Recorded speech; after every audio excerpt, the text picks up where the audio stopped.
I'm a strong believer in second chances. Sure, there's a lot of games out there that will never be for me, and with fewer sunsets ahead of me, I'm never going to be able to play everything I want to, let alone stuff that just doesn't hit at first. Yet, if I bounce off a game and in the process notice there's something to it, I try to revisit it after a bit of distance to see if I can figure out exactly what it was I was missing. After all, it did take me 4 years and 2 complete Bloodborne playthroughs to realize Dark Souls is totally my jam. Not every game is going to excite all of my neurons as much as Dark Souls did, and probably not a 20-year-old middling entry in a well-known survival horror series. But I have a terminal sickness, you see. One which requires me to play as many horror games as possible.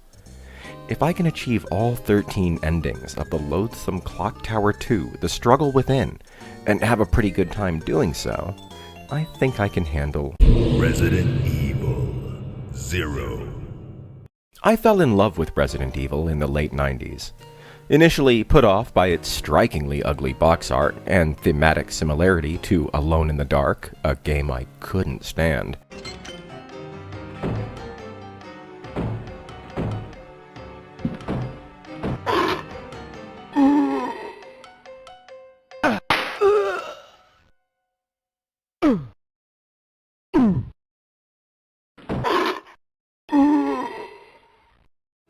Playing the demo soon taught me that there was something there for me to latch onto. As a young RPG obsessive, I could see the genre's DNA present in uncovering the secrets of the Spencer Mansion long before I knew of its Famicom predecessor, Sweet Home. Resident Evil 2, with its urban setting and puzzling police station, was even more thrilling and became my long-standing favorite until it was finally eclipsed by its own remake in 2019. Despite this, there are few series as polarizing with me personally as Resident Evil. Along with the first 2 games, I'm pretty high on 3 and 4, and I'm head over heels in love with the soft reboot that gave us 7 and 8. The rest I found to be either unremarkable or so repellent that I stopped playing long before the credits. Resident Evil 0 was initially one of these latter entries for me. Released to the GameCube during the awkward window between the divisive Code Veronica and the generation-defining Resident Evil 4, Zero answered a question that absolutely nobody asked.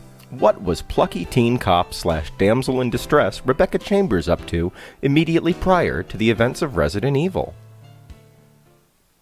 Well, that's not exactly true.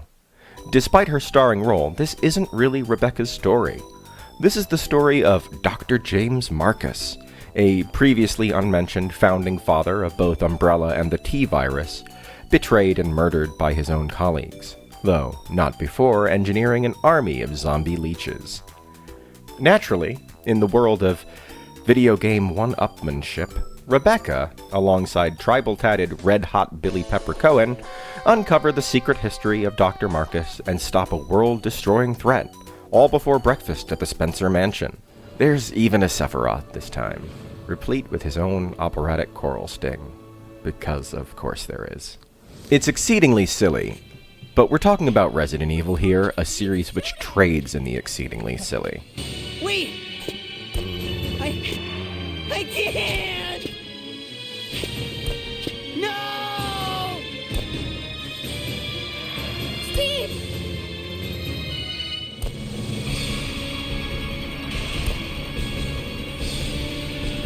No!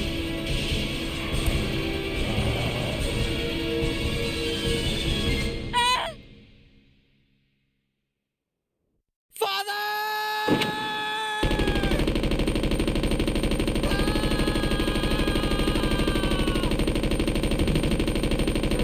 The problem is, prequels rarely work. Sometimes background lore works best as just background lore. The murky, behind-the-scenes dealings of Zombie World lose their punch when dragged out into the fluorescent light of a haunted training facility. I can have as much fun with the progenitor virus and the further adventures of Albert Wesker as anyone, though I can't really bring myself to care about the motivations of Umbrella's former board members. I certainly don't need to know that the aforementioned Sephiroth caused Resident Evil 1 by gingerly sprinkling the T-virus around the mansion like rat poison, a much less compelling mental image than the initial story of rogue science breaking free from its nefarious experimenters. This all probably sounds fairly par the course for an early 2000s survival horror game, so what was it that pushed me away? Honestly, I think the character switching was probably too much for me. Resident Evil Zero's whole gimmick is based around the idea of the player switching between Rebecca and Billy at will.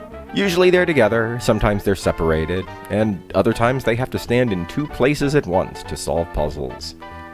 Taking care of a single character in a horror game is stressful enough. Two absolutely confounded and frankly kind of scared me. In theory, with two characters there's double the variables in play, and having so much control can be overwhelming. The character you're not controlling is handled by the AI, and it's important to note that this is not an AI character, but a player character relinquished to the AI. How can you be sure the computer won't use up all your ammo? How can you be sure it'll take good care of your precious baby chili pepper? In practice, it's less scary than it is annoying. You can assign your AI companion a behavior, yet those behaviors don't really extend much beyond shoot monsters, don't shoot monsters, follow me, or stay here. They provide fine backup when skulking the haunted halls, though they are prone to getting in your way. The right thumbstick is keyed to manual navigation of your partner, allowing the player to force Rebecca or Billy to do a little, "let me just squeak past you there, buddy," when necessary. It's when you get into boss battles that things get particularly tough, as the AI characters simply can't hold their own. Since they're content to run headfirst into a tyrant's grasping claws, you'll end up babysitting both of them, switching characters when one gets injured or runs low on ammo. God forbid if both of them are injured and you're out of healing items. If either character dies, it's obviously game over, so boss encounters are best ended as quickly as possible. That said, it's not all bad. Okay, it's mostly bad, but famously it front-loads its best content. Resident Evil Zero is most commonly remembered as the one with the train, and for good reason. It's one hell of a train. Zero opens with Rebecca along the S.t.a.r.s Bravo team en route to the Spencer mansion via helicopter, when a freak technical failure causes them to crash land on the other side of Raccoon Forest. As they make their way out of the wreckage, they come across a stalled train, the Ecliptic Express, a luxury two-story locomotive, chandeliers and all, owned by the Umbrella Corporation. There's obviously something very wrong, as Bravo team find the corpses of several military police outside the train, along with a transfer order for Lieutenant Billy Cohen, a former Marine sentenced to death for the murder of 23 people. Being a horror game, Rebecca boards the Ecliptic Express alone, where it soon becomes apparent that the train has been overwhelmed by giant carnivorous leeches, turning the passengers into mindless zombies. She soon finds Billy, who turns out to be less a spree killer than Capcom's usual idea of a chauvinistic cool guy. Billy. Lieutenant Cohen. So, you seem to know me. Been fantasizing about me, have you? You're the prisoner that was being transferred for execution. You were with those soldiers outside. Oh, I see. You're with S.t.a.r.s. Well, no offense, honey, but your kind doesn't seem to want me around, so I'm afraid our little chat time is over. Wait! You're under arrest! No thanks, Dollface. I've already worn handcuffs. I could shoot, you know.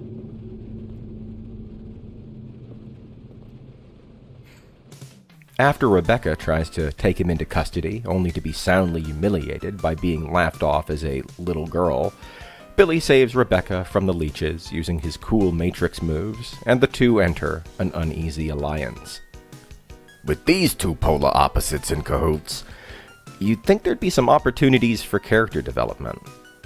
The reality is, for much of the game, Rebecca and Billy hardly say two words to each other.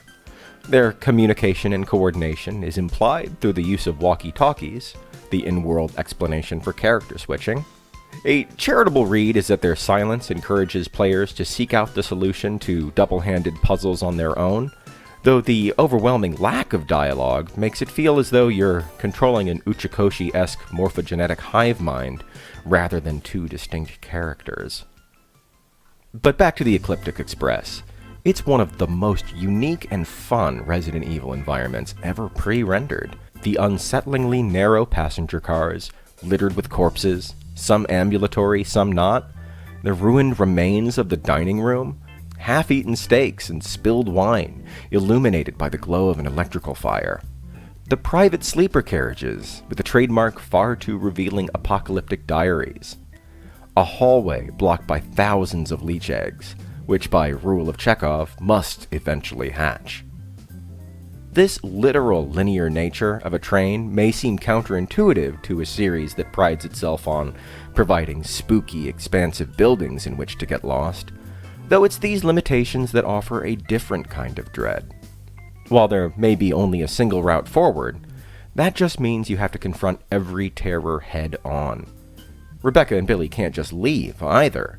The train mysteriously regains power and sets off when they think about disembarking. It's everything that happens after the Ecliptic Express that's the major pitfall. After engaging the emergency brakes by solving math problems in the control car and the caboose, it is a Resident Evil game after all, the train derails at the depot for the Umbrella Training Facility for prospective bad guys, where the pair are greeted by an intercom broadcast of the company's totally non-nefarious slogan. Please be silent as we reflect upon our company motto. Obedience breeds discipline. Discipline breeds unity. Unity breeds power. Power is life. The thing is, we've seen this training facility before. It's the Spencer Mansion without the charm, the Raccoon Police Department without the character. It's also not particularly scary. Zero doesn't pull any new tricks to keep things fresh. It doesn't even really pull any old tricks for that matter. They blow the dogs through the window homage all the way back on the train, and the game oddly doesn't follow through with any escalation. What does escalate is the inevitable backtracking. Resident Evil Zero eschews the series' magical item boxes for an inventory system in which you can dump your junk right on the dang floor. While this allows for a greater level of freedom, no longer do you have to waste a valuable herb to pick up a key, for example, it also requires the player to be incredibly judicious about what to leave in which spot. Rebecca and Billy have 6 item slots each, with most weapons hardier than a handgun requiring 2. I found myself playing inventory tag more often than I wished, especially when it involved a certain item. Those familiar with Resident Evil Zero will no doubt feel a tinge of dread as I mention the hookshot, a key tool found early on in the game which allows our heroes to grapple up to the roof of the Ecliptic Express. What really makes the hookshot a pain in the ass is it's the game's singular 2-slot non-weapon, eating up valuable inventory space. You'll be quick to drop it when your work on the Ecliptic Express is done, but you'll notice it also disembarks the train alongside Rebecca and Billy, signaling, yes, it will be used again. Being genre-savvy, you're careful to bring it into the training facility and leave it in a central location, and then you explore and explore and explore, and hours pass without it ever coming up again. But then it happens.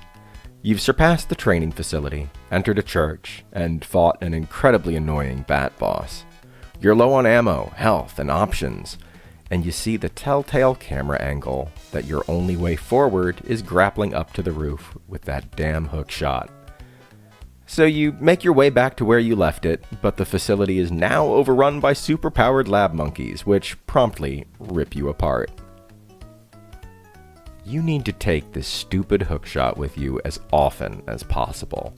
In contrast to the game front-loading its best material, it backloads its hookshot requirement, forcing you to use it multiple times in quick succession after the church segment. Yes, you will activate a cable car, and then spend several minutes migrating your entire inventory inside of it, including the hookshot, extra weapons you can't hold, and all sorts of things littered all over the floor. Carrying everything manually may be more believable than a magical teleporting item box, but believability isn't something I was missing from Resident Evil. As Rebecca and Billy continue their journey together, the plot starts to come together, and it ain't pretty. The big elephant in the room is, what exactly happened with Billy and those 23 murders? Now, most of us already know this series, so we'd expect something along the lines of, I don't know, being scapegoated as a villain for wiping out an entire evil Umbrella squad, right? Wouldn't it be doubly cool if s.t.a.r.s was involved in his framing? If the rot extended beyond Wesker and into the upper echelons of the organization itself? Surprisingly, that's not what happened at all.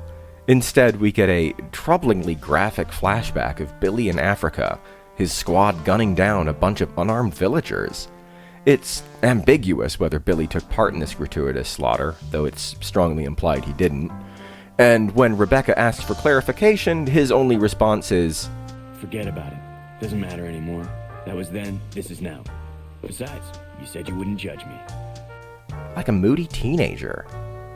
And then it never comes up again, an out-of-left-field act of imperial violence left uninterrogated for cheap shock value and unearned pathos.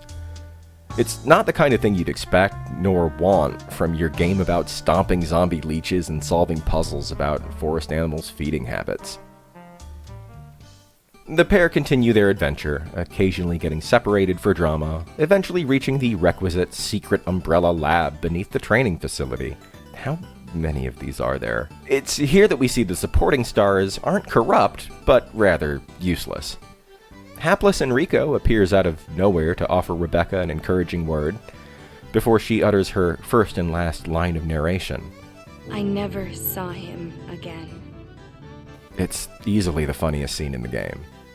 By the time we get to the end, the incompetent Rebecca has been damseled multiple times, and the final battle against Sephiroth's Queen of All Leeches sees her delegated to running around unlocking windows while the player, as Billy, handles the firepower. Our plucky protagonist is reduced to an escort mission NPC, helpless and fragile under the protection of a beef boy. She doesn't even get to land the killing blow, instead tossing a cool cowboy revolver to Billy so he can have the action movie one-liner. Billy!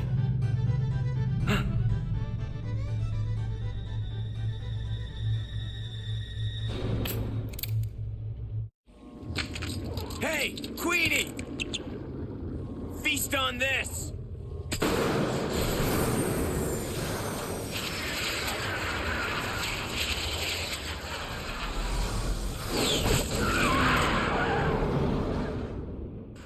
Things explode, the pair salute each other, Billy's never mentioned again, and Rebecca trundles off alone to the Spencer mansion to be damseled once again in Resident Evil 1.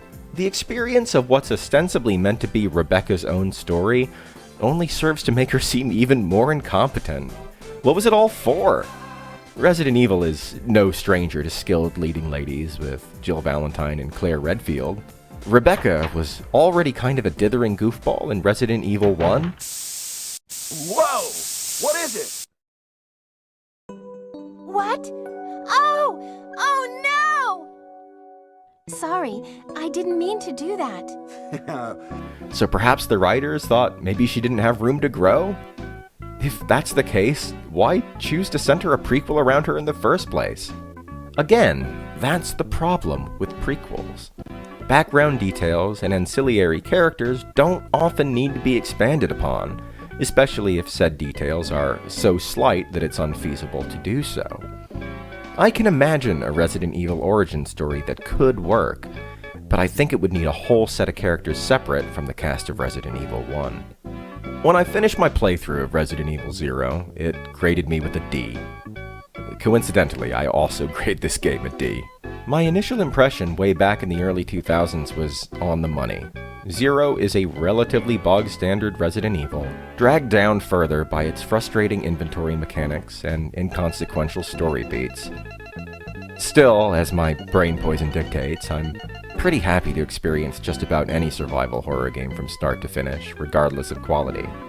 But you won't catch me playing Leech Hunter.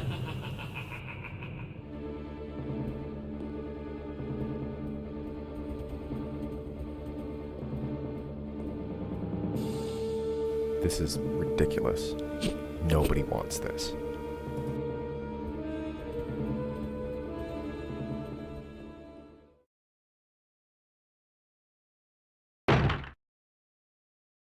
It's me, Chris.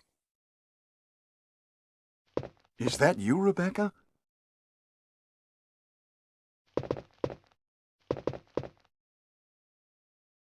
Ah, it's the Moonlight Sonata. Can you play?